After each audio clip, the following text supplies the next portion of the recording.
welcome to another episode of the Alley Report. Today we're talking with Robert Kluver, author of Send Me Your Nightmares. Thanks for joining me. Well, thank you so much for having me. It's a pleasure to be speaking with you today. I'm a fan of the show. Oh, thanks. Um, and Send Me Your Nightmares. That's your debut, right? That's correct. Yeah. Um, it's very dark, and one of the things I liked was, we kind of have our protagonist, but we watch him slowly disintegrate and turn into like something else as the story goes. Like that was a part that was I don't want to spoil too much, but that was the part I really enjoyed of that story. Oh, thank you. Um, and also like how you there's a lot of mysteries in it, but you never really spell things out. There's a lot of implied creepiness. Was that something you kind of set out to do, not be overt with Yeah, I initially kind of overwrote things and I ended up cutting like 40,000 words to get down to what was published. So I don't know if I intentionally made mysteries, but I wanted to explain less. yeah, And so that's how it happened. yeah, because that's one thing with horror. I think there's like we want answers, but we don't necessarily want to be given them. Like, Like, hopefully, it's not spoilery, but because it's about what you won't find in the novel. What you won't find is the demon's backstory. That was something I created and then cut because that was just, it didn't seem to belong. yeah, but it also can help you. Like knowing it can help you help with the character and everything. Exactly. I think it did very much. Um, and how when you started this, did it ever start as because sometimes when like in my previous interview, I hadn't come out yet, but Peter O'Keefe talked about that his story started as like screenplay and went through various iterations before it became the novel. Did you do anything like that with this book? It was never anything but like a novel, but it did start off with the protagonist being the main character, Hank's nephew, Eric. So I started writing Eric sections first. And then jumped backwards to start fleshing out the Hank character. And then I realized, well, Hank's actually the star of this more or less, and so the focus shifted kind of from what I started with. Yeah, I think that worked more because I feel like there's a lot more conflict with Hank and how he changed and how he turned throughout the story, and I think that was a good way to go. Yeah, like Um, what's it been like, having your novel out there in the world, seeing it, people are reading it. I mean, it's been a trip. It's I wrote this thing with the hope and the dream that it'll get picked up and be a big success. But first novels being what they are, publishing being what it is, that's not the case for most people. So it came together like 1,000 words at a time until I was about three-quarters of the way done, and uh, I queried it for a few months, and then I got a couple of three full requests during that process, which was encouraging at the Yeah, time.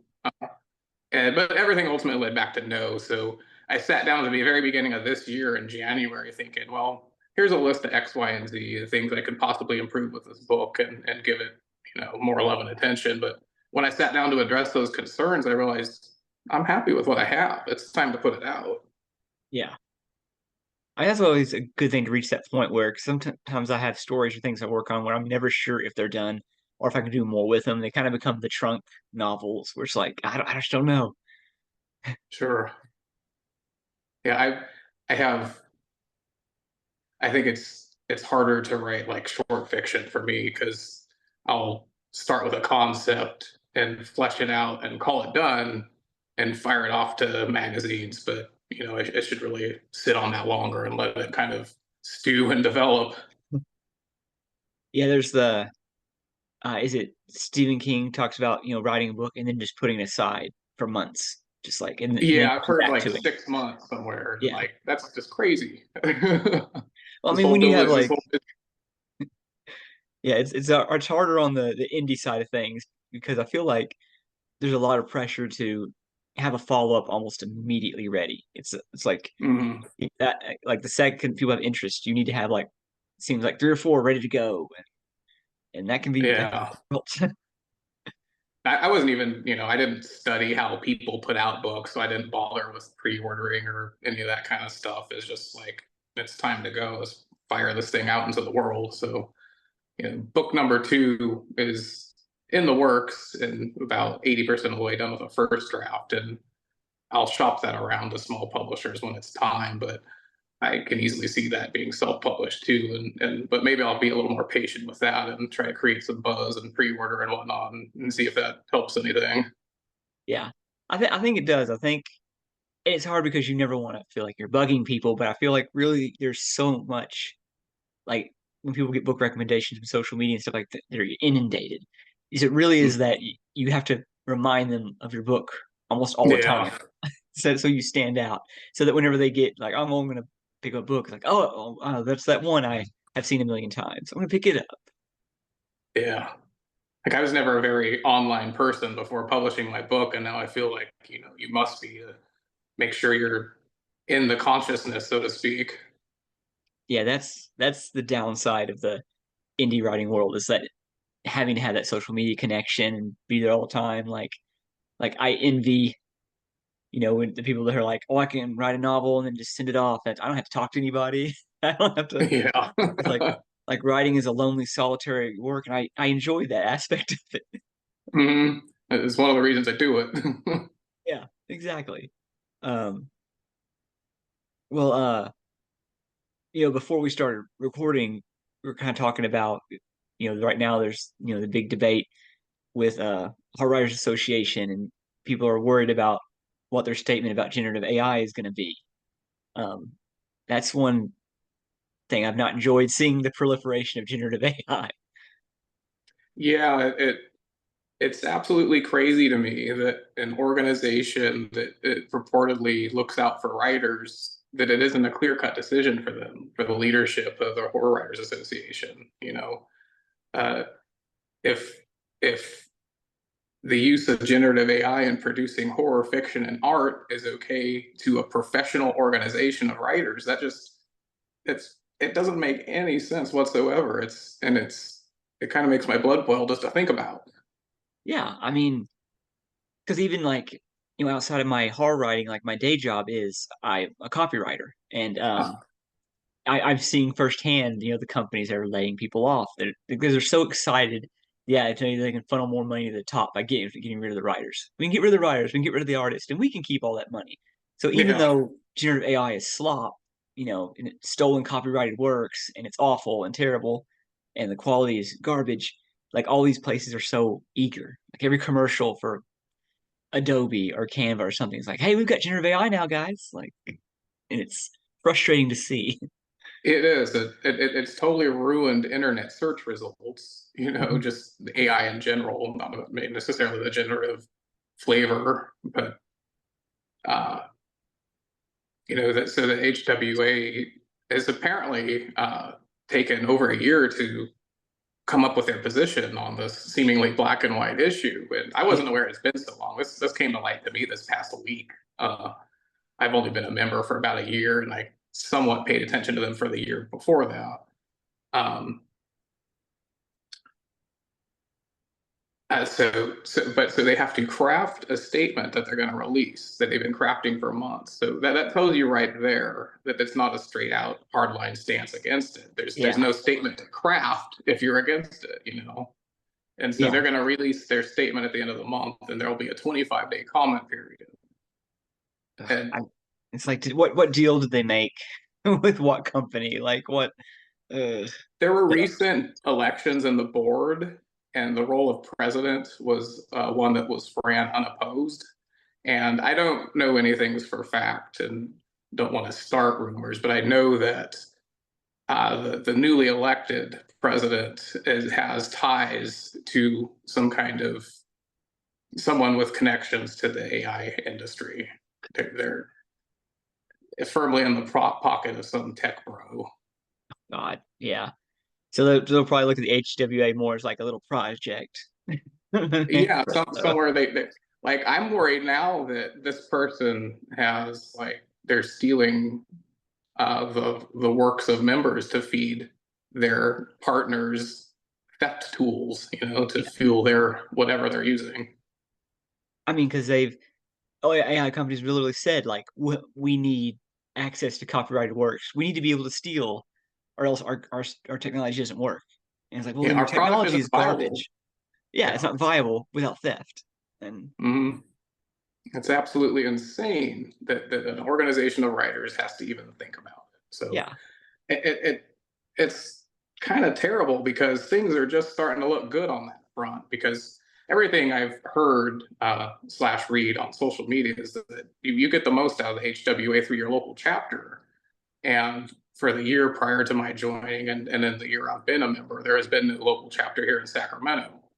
But we're meeting with some folks. Some folks are meeting rather tomorrow evening to form a Sacramento chapter, yeah, and that's really exciting. I'd love to be a part of a local group of writers and be able to offer support and get support and whatever else, have appearances and library kinds of events. But I'm not going to be paying dues to an organization that is beholden to AI. That is just yeah, it's absurd.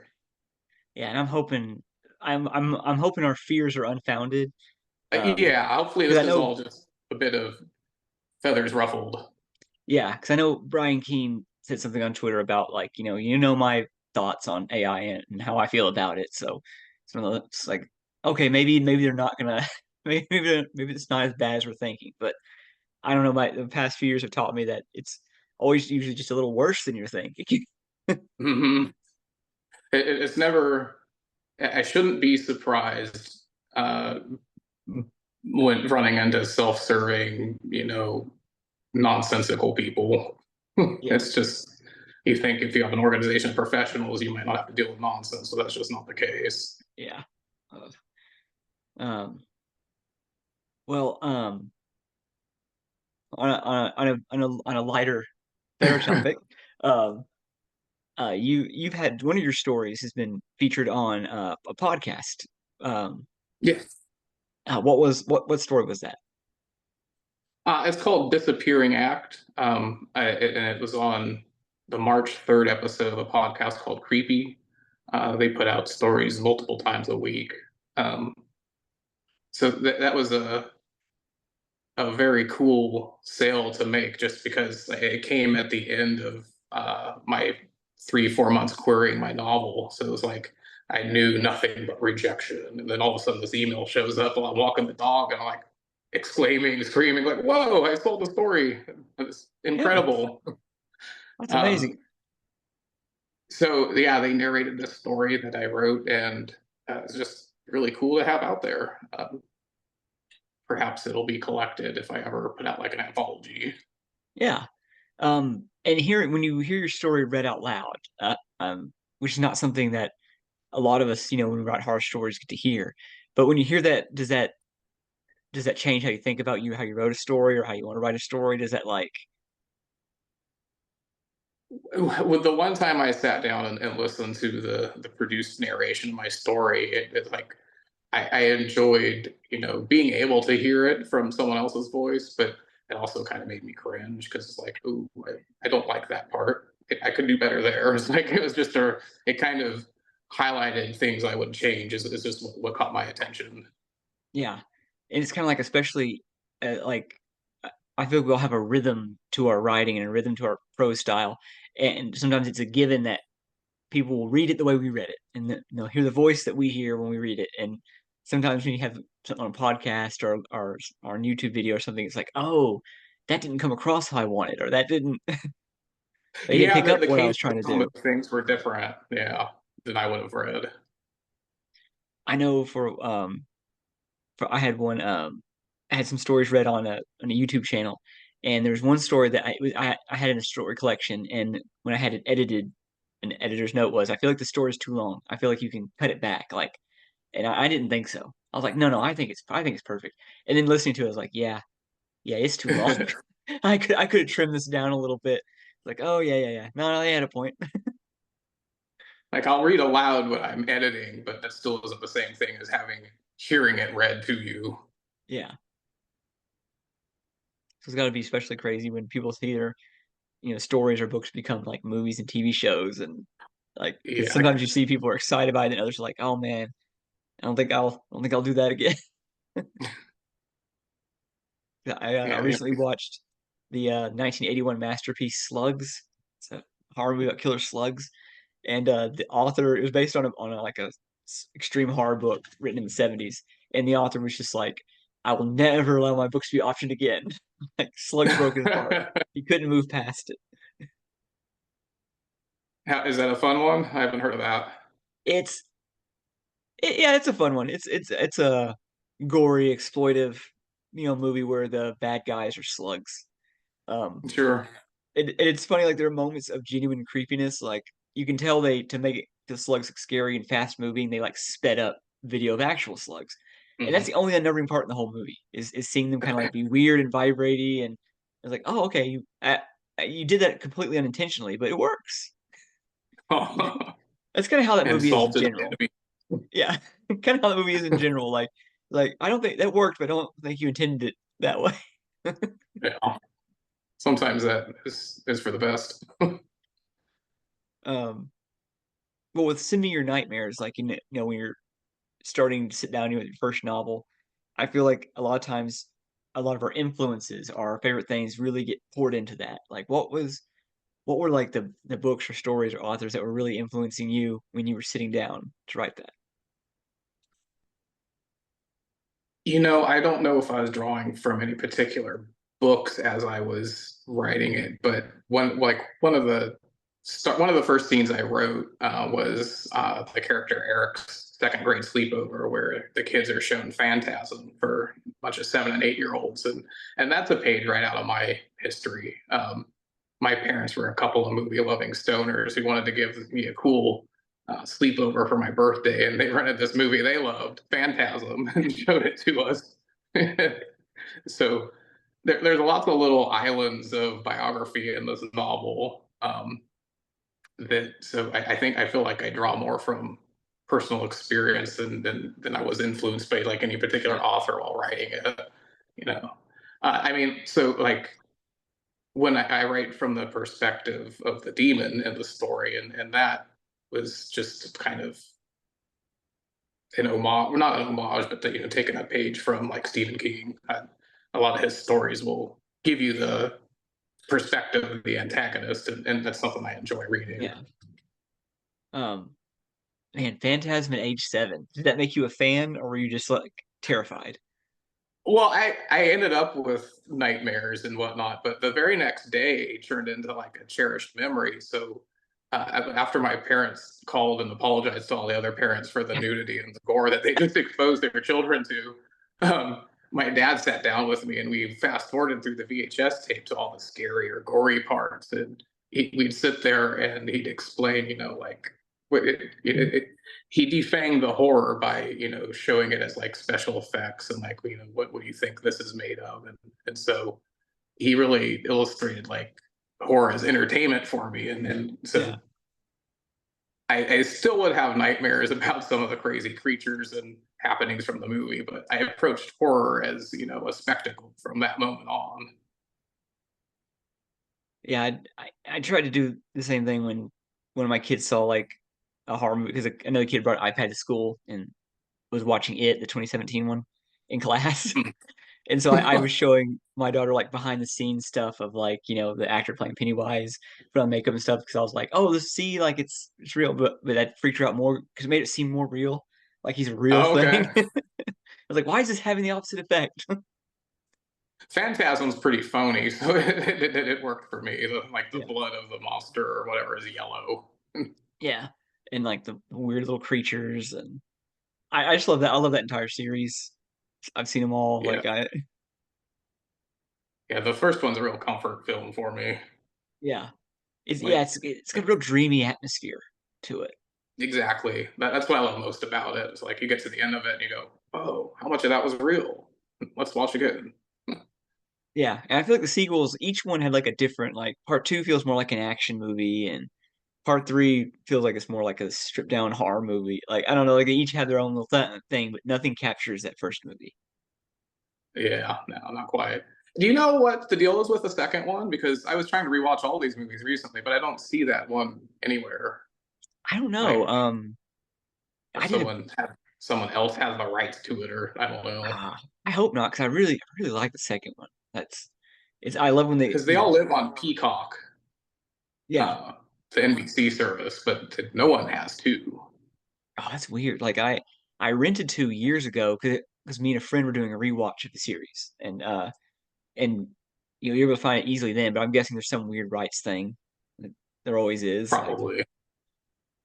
Like there's a few episodes of Mystery Science Theater 3000 that are like my favorites, but like you just have to wait for them to pop up on YouTube and enjoy them before somebody catches on. Like Yeah. I think I Was a Teenage Werewolf might be one where whoever owns the rights wants a lot of money for it. So it pops up every few years, and then somebody finds out and it goes away again. Oh, Um, well, like you're working on your second book. Are you, without giving too much away or saying like, is it also horror or is it a different kind of subgenre of horror? What do you got going with that one? I'm describing it to myself as an ecological horror coming of age story, um, aiming for a novella in length. So, like, uh, I don't know. I don't think it'd be spoilery to say that like it's set at a time where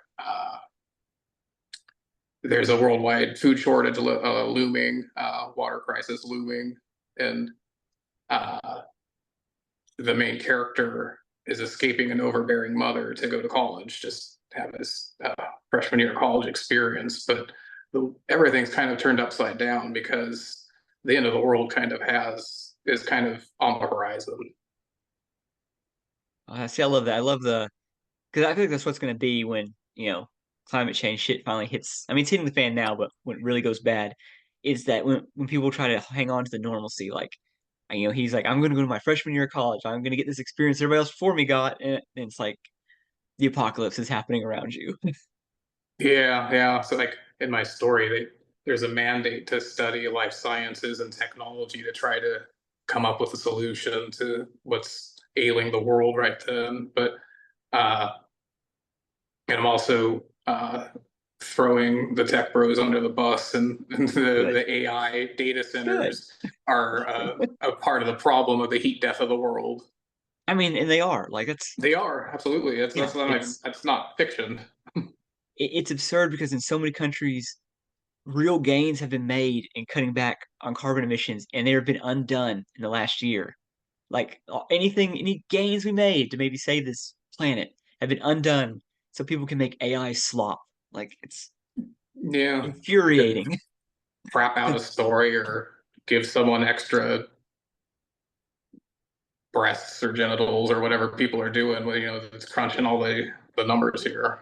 Yeah, ugh. And it doesn't work. Like I saw one where somebody was trying to do the different Canva or Photoshop or Adobe where they do the oh you can remove things and stuff like that, and it keeps replacing things and putting weird stuff. Like one was something in front of a curtain and they removed it, but now there's like a woman hiding behind the curtain, like like a ghost. It's like it's bad. It's bad. Yeah, and apparently Canva's going to start scraping all your content for their AI machine, I know. which I is gotta delete all my unfortunate. shit off there. Like I've made covers and promotional materials, and it's like okay, that's all got to go. Yeah, I use it for my little book posts. Like I don't know how to format a picture for Instagram without it. Yeah, yeah, same. Like anytime I have a promo image that looks halfway decent, that's what I was using. But Yeah. nothing good can last with tech No. bros, which I feel like they are the true villains of our generation. They are greedy, entitled thieves. Mhm.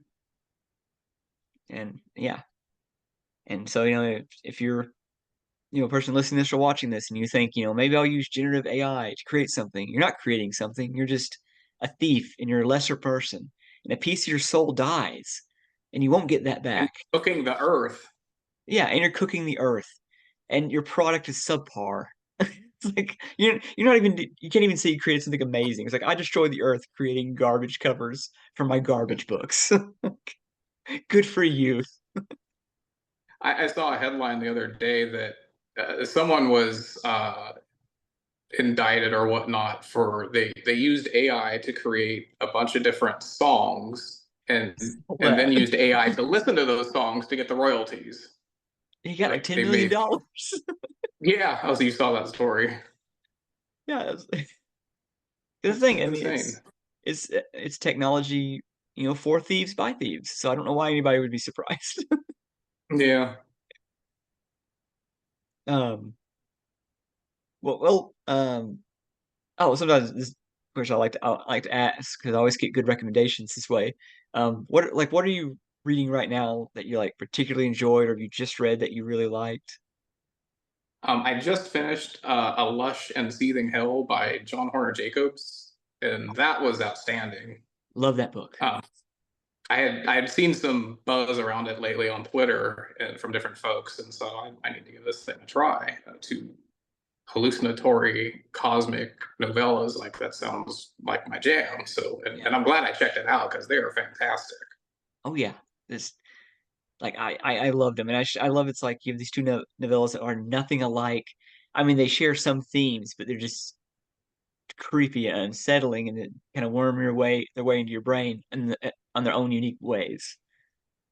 Yeah, and they're rooted in history without being historical fiction. It's like Yeah. you can tell the author did his homework extensively. Yeah. And, like I Have you love. read anything else by him? Um, I haven't. Like that's. I was just Uh, wondering if you could recommend a different one because that was just a really excellent couple of books there, or stories. um, I mean, honestly, from what I've heard from other readers, you really can't go wrong with anything he's written. Mhm. Um, so yeah, I think just you pick up anything. Yeah, And I then I'm especially at love. the oh, Oh, sorry. Go on. I'm at the very beginning of a book by David Joy called "Those We Thought We Knew." Um, he's a new author to me. I've seen folks buzzing about him. I don't believe it's horror, but it's off to a really interesting start. No, yeah, 'cause I read any and everything. Like I think especially no matter what genre you want to write in, you got to read everything. Oh, absolutely. You have too narrow of a viewpoint. Otherwise, you know, there's more than so many ways to tell a story, and so many genres that do it differently. Yeah, and I mean, so much inspiration for horror can be found in like history books or anything of that nature. Yeah, pretty much everywhere. Turn on the news these days. Mhm. That's Um, another my that what I'm writing now. I don't.